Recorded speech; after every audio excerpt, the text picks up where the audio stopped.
Since the invention of the airplane, brave men have been wowing spectators with daring aerobatic acts. After World War I, the U.S. military sold cheap planes that ended up in the hands of these thrill seekers.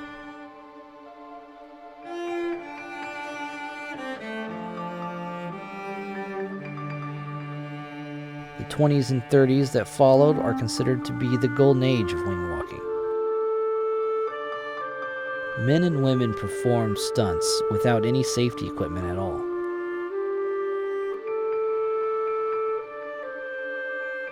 It was this very danger that thrilled audiences.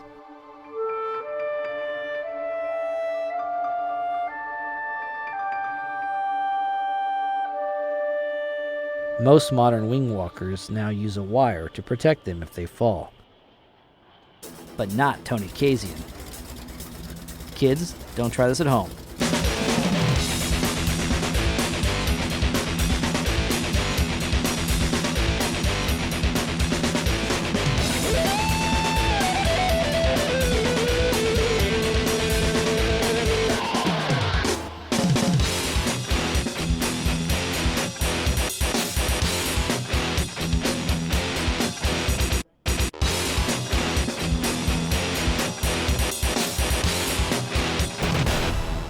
I do this mainly for the kids. That's who I hope get a kick out of this. And when I come down, that's who I can't wait to go to the fence and see, is all the little kids there. You know, and walk through the crowd, get to the back of the crowd where that little kid who didn't get to come up to the front and see me, gets to see me. When I was 8 years old, I had told myself this is what I wanted to do. And when I did it for the first time when I was 14, I knew that's what I wanted to do. To me, it seems absolutely natural to be on the outside of an airplane. You know, I do it the way it's supposed to be done. There are no cables, there are no parachutes, there are no harnesses. I'm totally free out there walking around, climbing around. What you see is real. This isn't all-star wrestling. He's really out there and he's really walking around the airplane without any tether, no cable or anything on him. You always in the back of your mind when you got a cable on, if I slip and fall, I'm safe. But, you know, I don't have that luxury. But that's okay, because the cable just gets in my way anyway. It's not all fun and games. You know, this airplane doesn't like Tony on the outside of the airplane. When I fly without him, it's like, holy cow, this thing flies good. With Tony on the wing, we don't try not to pull more than about 4 or 5 Gs because his knees buckle. You know, and for me, without Tony, about 5-6 Gs normally on an air show. You know, there's a lot of times during our air show that I won't look at him, you know, because I just try to keep the airplane steady and concentrate on what I'm doing. Because if I start looking up at him and he's doing a headstand or something like that, you know, I just kind of go, oh, man, what a stupid way to make a living. There's a spar. That's what these black tapes are for. That's marking the spar. That's where I have to stand. All this in here is just fabric. It's hollow between these two wings, or ribs. If I was to step here, potentially, probably, would go right through the wing. So I have to stand here, and if I stand out too far out here, you can see it's soft. And it'll start bending that, which will affect the airflow. For Tony, wing walking is a family business. His father, Johnny, is considered to be the premier wing walker of his generation. He even designed and performed stunts in Hollywood films, such as The Great Waldo Pepper and The Stuntman.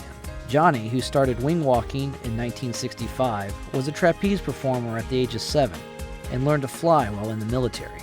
I look at it as, you know, a lot of kids grow up saying, I want to do this, or I want to be like Dad when I grow up. And now I'm doing it. And so to me, it feels like I'm carrying on my family name. The first time I was on the wing, I was 14 years old. He took me for a ride on the top wing.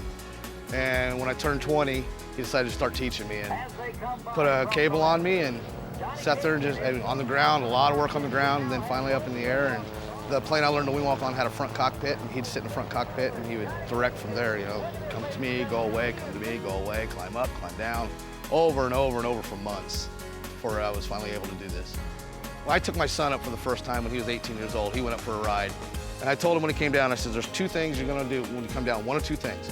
You loved it or you hated it. There is no in between, and he came down and he loved it. When I started doing this, he was a baby, and I was on the road for 2 or 3 years while he was very young. And I missed a lot. For him to do this, he's gonna have to sacrifice 4, 5, 6 months every year. And until he gets to know his daughter, he won't be ready to do that. And I don't blame him. You know, it's tough. So, but yeah, he'll be taking over, I know. Eventually he'll be taking over. The very first time my son was in front of a crowd on the airplane, and the last time my dad was on the wing of an airplane in front of a crowd, I was on the wing with him. Because I had my son up on top, my dad was on one side, and I was on the other side. There was 3 of us on this airplane at one time. And then everybody was like, you know, how is it exciting to have 3 people? And I was like, no, you don't understand. You know, that was my son's first time and my dad's last time. That's special to me.